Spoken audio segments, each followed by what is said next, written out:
एक गांव में एक ऋषि रहते थे जिनका नाम मृकंदु था। उनका कोई पुत्र नहीं था।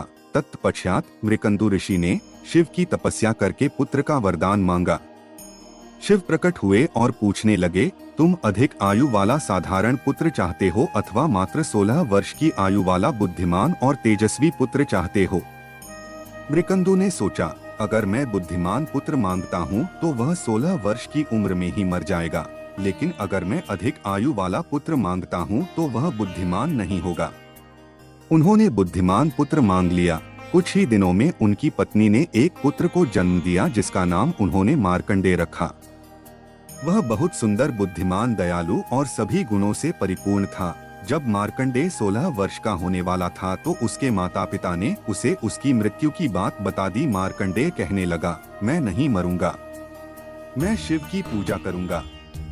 उसने हर दिन शिव जी की पूजा करनी शुरू कर दी। उसके 16वें जन्मदिन पर यमराज लेने आ पहुँचे। मार्कंडेय ने उनसे कहा, मुझे अपनी पूजा समाप्त कर लेने दो। यम नाराज हो गए और उन्होंने उसके ऊपर यम पाश फेंका। शिव प्रकट हो गए और उन्होंने यम को यमलोक लौट जाने का आदेश दे दिया और बोले, वापस पृथ्वी पर मत आना। यम चले गए। उसके बाद से पृथ्वी पर किसी की मृत्यु नहीं हुई। पृथ्वी पर आबादी बहुत बढ़ गई। देवी पृथ्वी शिव के पास गई और कहने लगी, मैं इतना भार नहीं उठा सकती, कृपया यमराज को पृथ्वी पर भेजिए।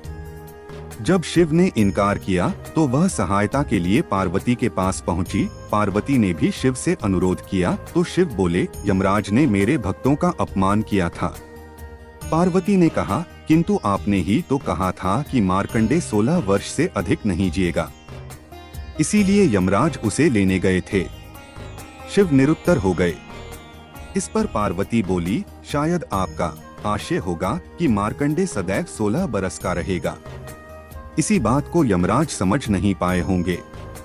शिव तुरंत प्रसन्न होकर बोले, बिल्कुल यही बात थी। उन्होंने तुरंत यमराज को पृथ्वी पर जाने की अनुमति दे दी और मार्कंडेय सदैव 16 वर्ष का ही रहा। दोस्तों, ऐसे ही और वीडियोस के लिए चैनल को सब्सक्राइब करें।